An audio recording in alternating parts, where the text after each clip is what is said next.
Cetacean is a poem about whales, and in the Bible, whales are associated with mystery. This link between whales and mystery is especially strong in American literature, where undiluted romanticism lasts slightly longer than it does in English literature. And Melville's Moby Dick, pictures from which I've used to split up the three sections of this poem, is probably the landmark text here.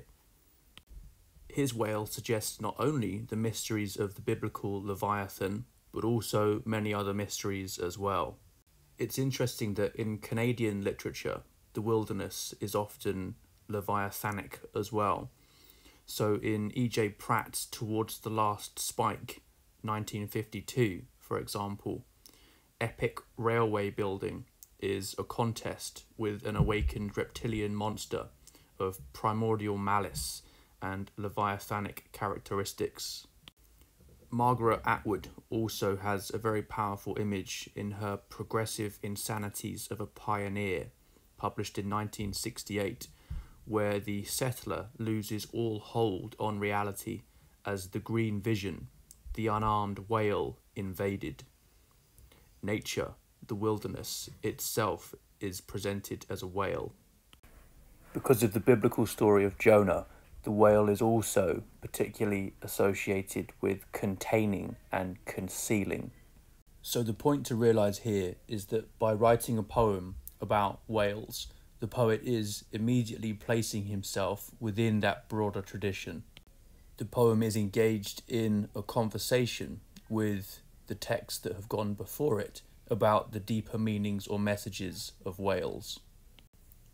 It's a good idea to look towards the final line of a poem to get a clue about its main meaning, and here it's no surprise that the final image is in fact of the deep.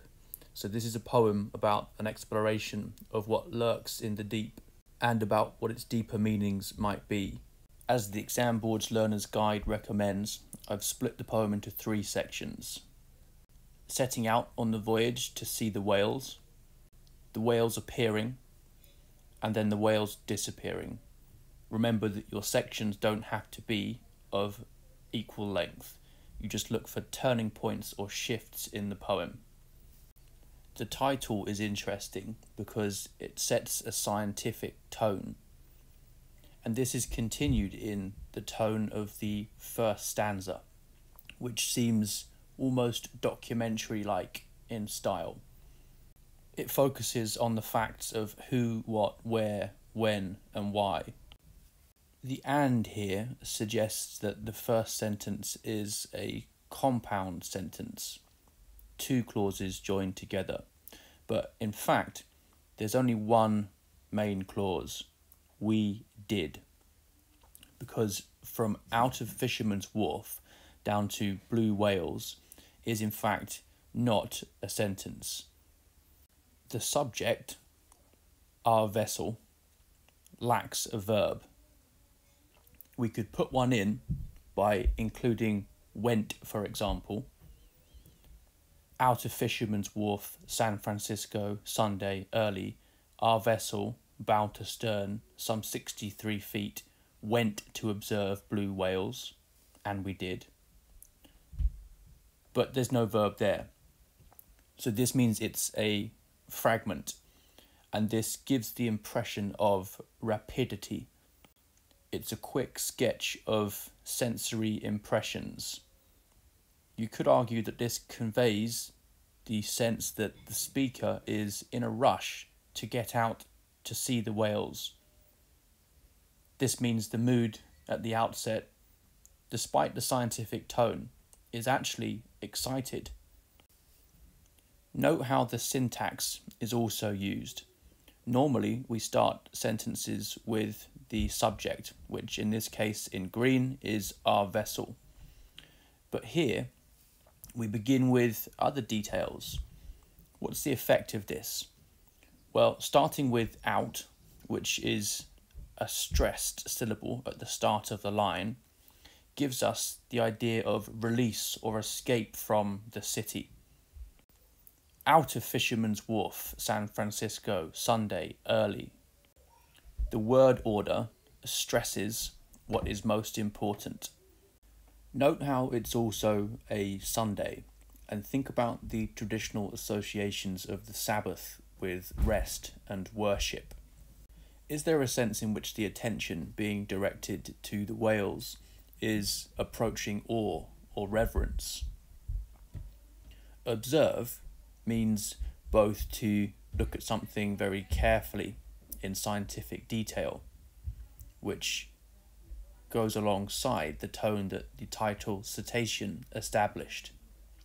But observe can also be as in a religious observance, or to heed, or to follow, or to attend carefully to. So it might be worthwhile exploring some of the different ways of interpreting this opening stanza. Is it as purely scientific as it first seems?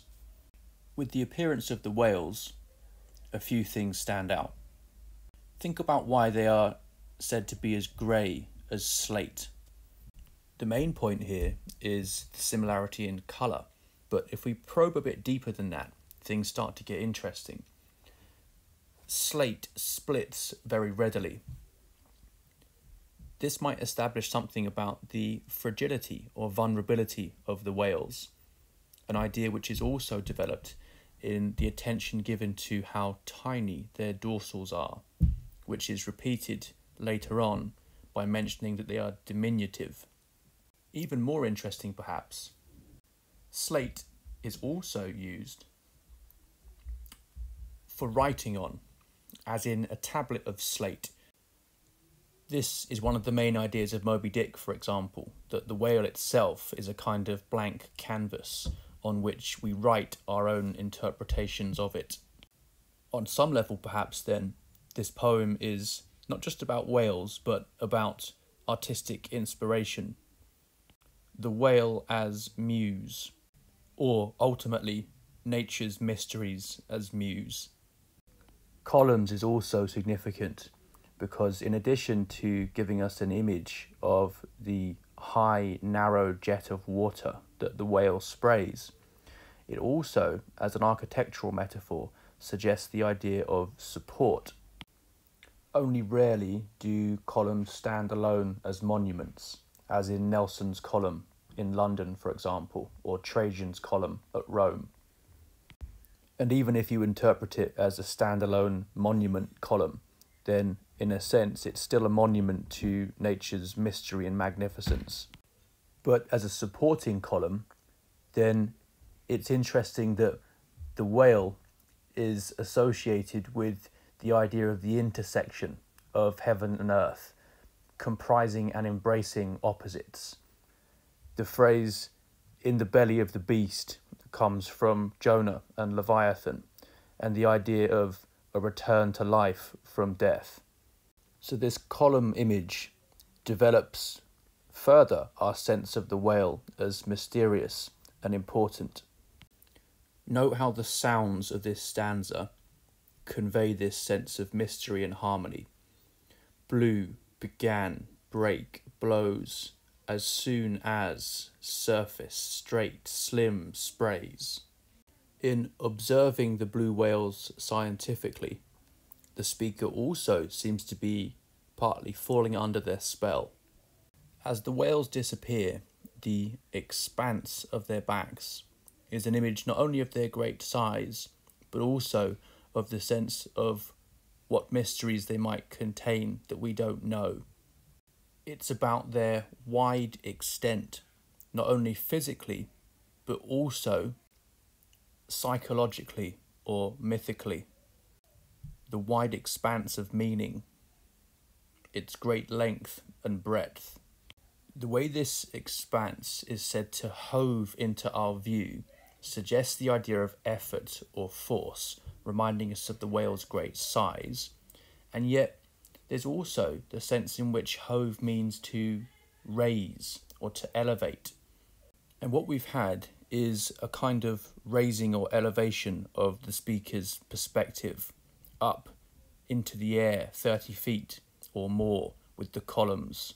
It's a shift in perspective out of San Francisco, away from the city, away from being landlocked. A reminder of how nature can so easily dwarf us, as Job found in the Bible with Leviathan. Look how the line is arranged such that the comparison between the size of the whales, 20 feet longer than the vessel herself, is emphasized by the vessel having just 4 words to itself on one line, making a very strong concrete visual image of its small size relative to the magnitude of the whales. And yet, as we've said before, with tiny, there's something vulnerable or fragile about them, the diminutive dorsals. They don't stay long before they dive back again into the deep. And the way in which this line is arranged, with for diving coming after the line break following ready, enacts this sense of descent. As the whales dive, the line also dives down. The image of arching suggests an energy or potential that the whales are going to release that we aren't going to see. This heightens our sense of their mystery and power. The last glimpse of the flukes, so the end of the tail just before they vanish, reminds us of how fleeting the encounter is and how at the end it seems that there's more to explore. As they slip into the deep again, they also slip from the poem, slip from the writer's grasp, slip from our attempts to pin them down. And the shallow angle that they slip at repeats the shallow angle that they rose at. Why is this image of shallowness repeated? Perhaps it captures the sense in which the whales are always hovering there beneath the surface, tantalizing, teasing, refusing to be tamed. A reminder of the mysteries nature contains and of what it conceals beyond what words reveal. The Learner's Guide makes it very clear that you need to pay careful attention to the deeper meanings or messages of the poems that you write about in the exam.